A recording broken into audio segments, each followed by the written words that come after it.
Hello guys, this is Manish Kumar and welcome back to my channel MKP quick English. Friends, आज हम पढ़ेंगे past tense यानी past indefinite tense हम पढ़ेंगे। अब तक हमने प्रेजेंट टेंस के जो चारों पार्ट्स होते हैं, present indefinite tense, present continuous tense, present perfect tense और प्रेजेंट परफेक्ट कंटिन्यूस टेंस हम पढ़ चुके हैं। तो अगर आपने वो वीडियोस नहीं देखी है तो आपको लिंक डिस्क्रिप्शन में मिल जाएगा, परेशान होने की ज़रूरत नहीं है। और चलिए हम इस वीडियो को भी स्टार्ट करते हैं। तो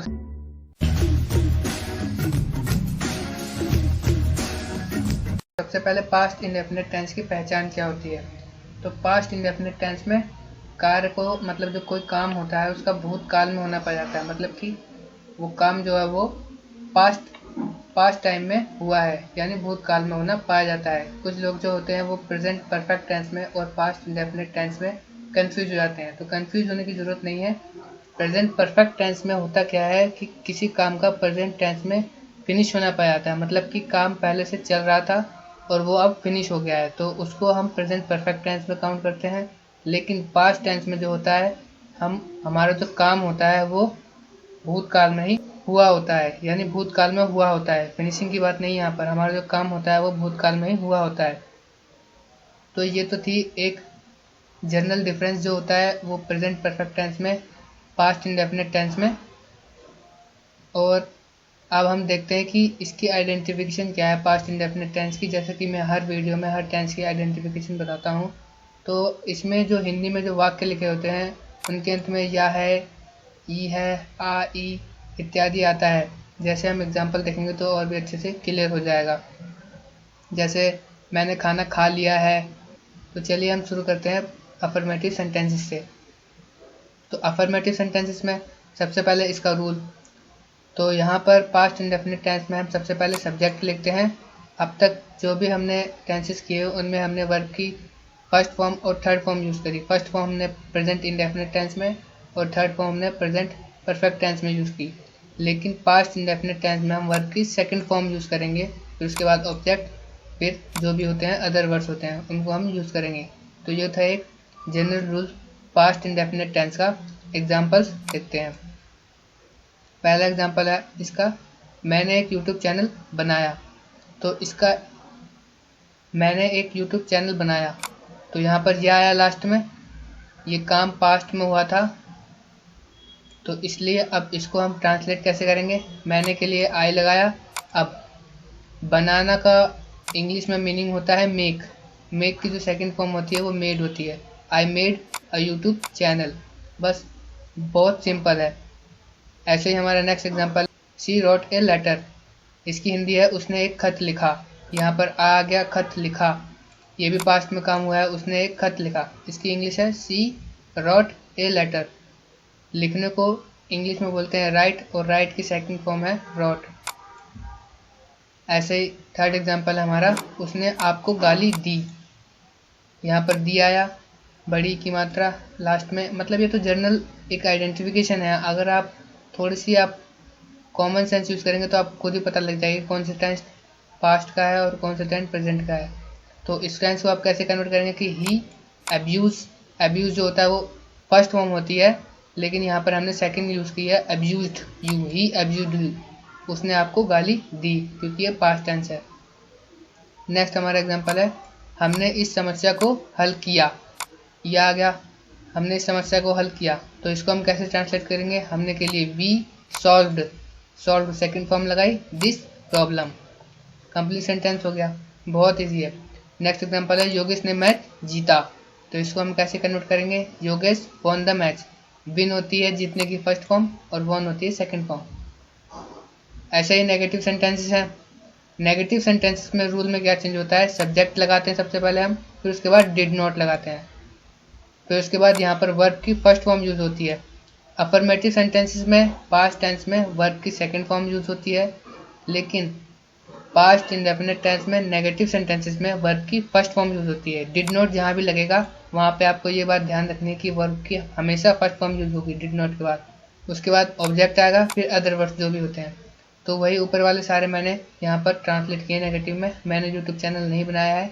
आई डिड नॉट, पहले आई लगाया फिर डिड नॉट लगाया, ये मेक फर्स्ट फॉर्म आई, फिर यूट्यूब चैनल कंप्लीट सेंटेंस हुआ। नेक्स्ट है उसने पत्र नहीं लिखा, she did not write a letter. ऐसे ही नेक्स्ट है उसने तुम्हें गाली नहीं दी, इसकी बनाया हमने he did not abuse you. Next example है हमारा हमने इस प्रश्न को हल नहीं किया, इसकी इंग्लिश हम कैसे बनाएंगे, हमने के लिए we did not solve this question. Exam easy है। योगेश मैच नहीं जीता, Yogesh did not win the match. हमेशा डिड के बाद फर्स्ट फॉर्म आती है, ये बात आपको याद रखनी है। अब हमारा है इंट्रोगेटिव और इंट्रोनेगेटिव सेंटेंसेस। इंट्रोगेटिव यानी प्रश्नवाचक वाक्य, और इंट्रोनेगेटिव मतलब जो प्रश्नवाचक भी हैं और नेगेटिव भी हैं यानी नकारात्मक भी हैं। तो इसके लिए रूल क्या है, इसके लिए सबसे पहले हम डिड लगाएंगे फिर सब्जेक्ट। अगर इंट्रोनेगेटिव सेंटेंस है तो नॉट लगाएंगे, अदरवाइज हम नॉट नहीं लगाएंगे। फिर जहाँ भी डिड आता है मैंने बोला वहाँ की वर्ब की फर्स्ट फॉर्म आती है, वर्ब की फर्स्ट फॉर्म लगाएंगे, फिर उसके बाद ऑब्जेक्ट, फिर अदर वर्ड्स, फिर लास्ट में क्वेश्चन मार्क लगाना मत भूलिएगा। पहला एग्जाम्पल इसका, क्या सूरज ने एक गाना गाया था भी आता है कभी कभी पास्ट टेंसेस में, यानी कि था तो एक पास्ट टेंस की मतलब एग्जैक्ट पहचान ही मान लो कि पास्ट टेंस जहाँ भी था होता है वो पास्ट टेंस ही है। इस सेंटेंस को हम कैसे ट्रांसलेट करेंगे, डिड, पहले डिड आएगा क्योंकि रूल्स में पहले डिड है। Did Suraj Singh a song, सिंग आया फर्स्ट फॉर्म वर्ब की क्योंकि यहाँ पर डिड है, did Suraj Singh a song, फिर क्वेश्चन मार्क, ये हो गया हमारा कंप्लीट सेंटेंस। ऐसे ही नेक्स्ट एग्जांपल है हमारा, क्या आप कक्षा में प्रथम स्थान पर थे, तो इसकी इंग्लिश हम कैसे बनाएंगे, सबसे पहले डिड आएगा क्योंकि इंट्रोगेटिव सेंटेंस है, फिर you did you stand first in the class, तो ये हमारा कंप्लीट सेंटेंस हुआ। लास्ट में क्वेश्चन मार्क लगाना मत भूलेगा। नेक्स्ट एग्जांपल है हमारा, क्या बच्चों ने शोर मचाया, तो सबसे पहले डिड लगाएंगे, फिर बच्चों के लिए children make a noise. Did का यूज़ हम प्लूरल और सिंगुलर दोनों के साथ कर सकते हैं, जैसे कि प्रेजेंट टेंस में जो हम बनाते थे तो डू और डज लगता था, लेकिन डिड का यूज़ हम सिंगुलर और प्लूरल दोनों नाउन के साथ यूज़ करते हैं। अब इसमें है नेक्स्ट एग्जांपल है हमारा, क्या आपने अपने पिता को पत्र नहीं लिखा, ये नेगेटिव भी हो गया और इंट्रोगेटिव भी है, तो इसको हम कैसे बनाएंगे, सबसे पहले डिड लगाएंगे, डिड यू, फिर सब्जेक्ट के बाद जो होता है ये हमारा सब्जेक्ट है यू, उसके बाद नॉट, अगर ये इंट्रोनेगेटिव सेंटेंस है तो did you not write a letter to your father.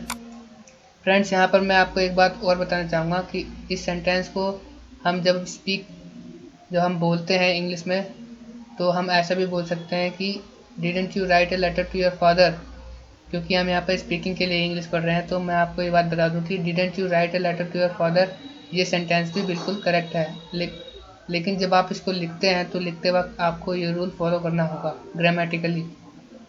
बोलते वक्त कोई भी इतनी ज़्यादा ध्यान नहीं देता, लेकिन लिखते वक्त आपको ये रूल ध्यान रखना है। नेक्स्ट एग्जांपल है हमारा, क्या उन्होंने इस कार्यक्रम में भाग नहीं लिया, तो सबसे पहले डिड ही नॉट, सब्जेक्ट के बाद नॉट लगाया, पार्टिसिपेट इन दिस प्रोग्राम, और फिर लास्ट में क्वेश्चन मार्क, तो ये हमारा पास्ट टेंस था। ये थी मेरी आज की वीडियो पास्ट इंडेफिनिट टेंस पे, और अगर आपको इस वीडियो में कोई भी प्रॉब्लम है तो आप कमेंट बॉक्स में लिख सकते हैं। तो चलिए अब बढ़ते हैं हमारे अगले सेक्शन की तरफ, जो कि मैंने अभी शुरू करा है वर्ड्स वर्ल्ड में। तो देखते हैं वर्ड्स वर्ल्ड में आज क्या खास है। तो आज वर्ड्स वर्ल्ड में मैं 5 वर्ड्स लेकर आया हूँ जो आपने रेयरली ही सुनी होंगी। सबसे पहले हमारा वर्ड है मौन। मौन का मतलब होता है मातम मनाना। नेक्स्ट हमारा मैंड। मैंड मीन्स होता है सुधारना या सुधार करना।